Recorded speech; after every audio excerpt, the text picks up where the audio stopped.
Welcome to this explainer. We're jumping right into a massive, incredibly frustrating disconnect that you've probably noticed every single time you fill up your car lately. We're talking about the gap between what everyday consumers are paying at the gas pump right now and what global oil giants are actually reporting in their corporate earnings. It just doesn't add up, right? Well, today we're unpacking the hard data to show you exactly why this is happening. Let's start with a number we're all feeling pretty intimately right now, $4.39. That is the multi-year high national average for a gallon of gas that travelers, households, businesses, everyone is facing this right now in May of 2026.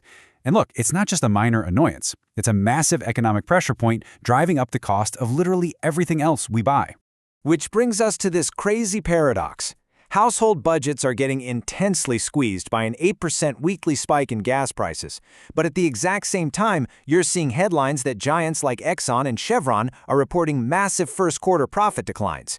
Exxon, for example, saw profits tumble from $7.7 billion a year ago to just $4.18 billion. I mean, if pump prices are rocketing higher, how on earth are the companies pulling the oil out of the ground making so much less money? Section 1. Profits on paper. The illusion of loss. To figure this out, we have to look directly at the corporate earnings reports. Exxon reported earnings of $1 per share, but, and this is key, if you strip out one-time impacts and look at the adjusted profit, it jumps to $1.16 per share. Actually, both Exxon and Chevron's adjusted profits beat Wall Street expectations. They definitely aren't struggling to make money off their core business of selling oil. So, where did those missing billions go? Well, Exxon reported a staggering $4 billion loss on what they call estimated timing effects. Now that sounds bad, but here's the secret. It's entirely a loss on paper. It's just the result of standard industry financial hedges. When energy prices were low at the start of the year, these companies set up financial contracts, basically insurance policies, to protect themselves against price volatility. But a massive geopolitical event just caused those policies to act in a way they didn't anticipate, effectively blowing those carefully planned hedges up in their faces. Section 2. The Hormuz shock, when financial hedges backfire. Tracing the timeline, we can see exactly where the bottleneck happened. In late February, the U.S. and Israel attacked Iran. By March, this conflict had effectively choked off passage through the Strait of Hormuz. Because of that near closure, the actual physical delivery of oil out of the region became totally impossible by the end of the first quarter. And the geography here is absolutely crucial. Roughly 20% of the entire world's daily oil relies on this one single narrow passage. For giants like Exxon and Chevron, the accounting rules are strict. They simply cannot book the financial gains on those hedges until the crude oil is physically delivered. The oil is stuck, deliveries are delayed, so their massive profits are just trapped on paper, showing up as a temporary quarterly loss. Okay, so we've solved the corporate side of the mystery. Now let's pivot to some detailed FTC data to understand why you and I are taking such an immediate, painful hit at the pump.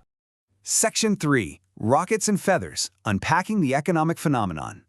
The FTC actually has a name for this frustrating reality you feel at the gas station. They call it asymmetric pass-through.